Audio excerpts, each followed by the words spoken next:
We all love a good rags to riches story, perhaps as a way to maintain the illusion of social mobility in the real world.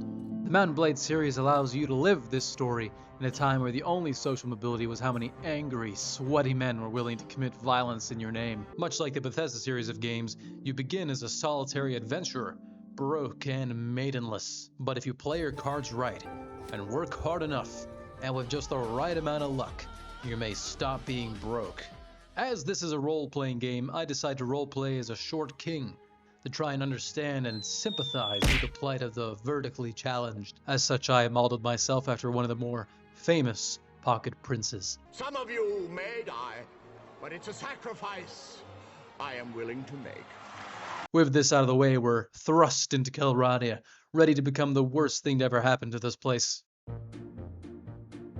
As we are broke and have 0 followers, we spend the little money we have on bribing the impoverished and smelly peasants to join us. With our smelly band of 24 inbreds, we can go far, at least until we've gathered some more cash and developed a bit of a reputation. There are multiple ways to do this. You may decide to partake in some trading, buying low and selling high. Don't worry, grain stocks aren't in a bubble just yet. Along the way, you may come across some other quests, some more and less exciting than others.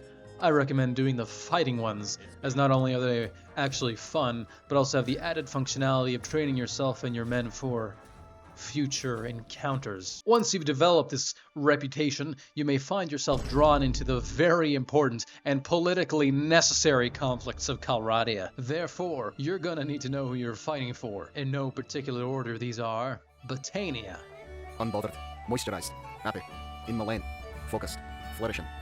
the Nords, Rest now, brother. We have the watch. And I'll see you in Valhalla. Sturgia,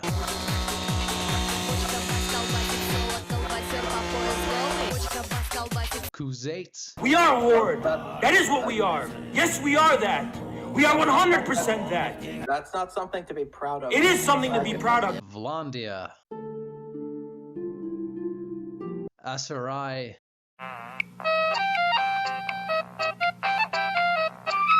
and the 3 variants of the Empire. What's funny about Dickus Dickus?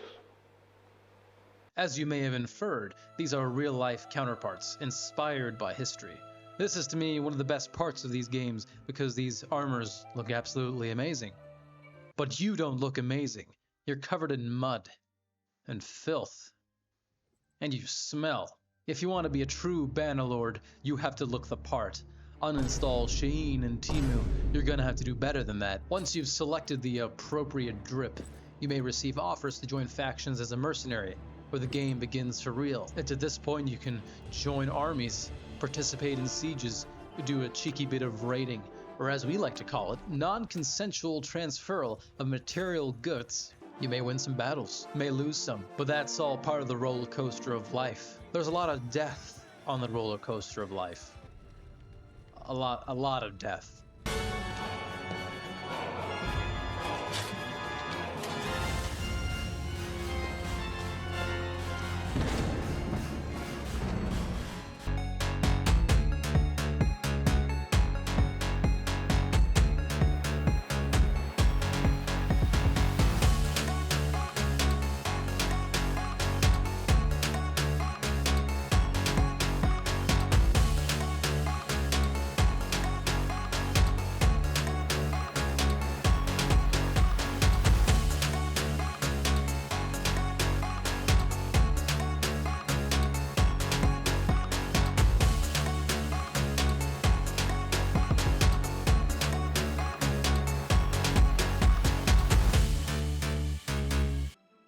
Once you've helped your chosen faction, you may find yourself rewarded for your efforts.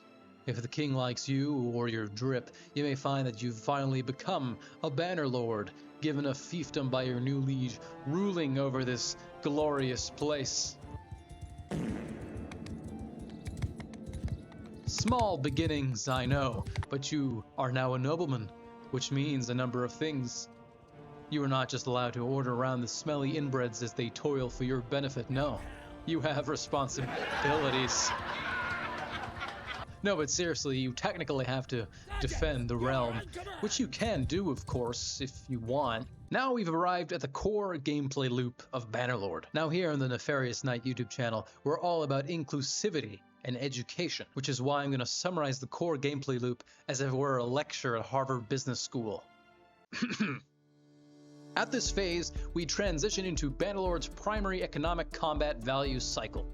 The user engages in repeated hostile asset acquisitions and mobile commodity arbitrage, subsequently reallocating liquidity into diversified revenue-generating portfolios using caravans, workshops, and feudal real estate holdings. These assets undergo autonomous capital appreciation and passive income yield, which are then reinvested to scale up the vertically integrated warfare infrastructure optimized for sustained regional market domination. Thank you, and subscribe to my LinkedIn. If you do these things right, given enough time, you soon find yourself as a wealthy and influential lord with a lot of crypto holdings.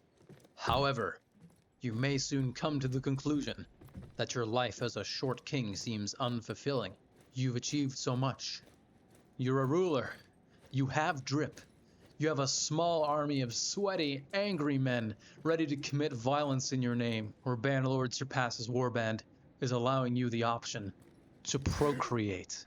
Through a complex process of being friends with her dad, you can marry the woman of your dreams. Once you've bribed her father enough, you can begin your beautiful life together, which usually involves dumping her at your fiefdom and returning once every month to produce an heir. Assuming you're successful, you may one day get an heir, successfully propagating your knee-high knight genes into the future. And perchance shall thee be slain in battle, thou art given the choice to continue as thy offspring, thusly continuing the circle of life. Although many games allow you to do many of the same things Mount and Blade allows you to do, there are few that provide the same sense of pride and accomplishment as Tales Worlds managed to achieve. It's been slow progress with the updates to Bannerlord, which is a shame. I think the foundations of this game are very good, and the combat and battles are some of the best when it comes to medieval games, period. But like I said, the updates have been slow, and this is something that we're going to need to see maybe a quicker pace on if this game is going to maintain any sort of momentum. War Sales is coming out very soon, which it looks cool, but I don't know if there's a lot of optimism to be spending money on this still pretty unfinished game with several promises which haven't really been fulfilled. But as the game is right now, it's pretty good. I enjoy it. It's a solid 3 out of 5. But it's pretty clear developers are still waiting for the modding scene to catch up.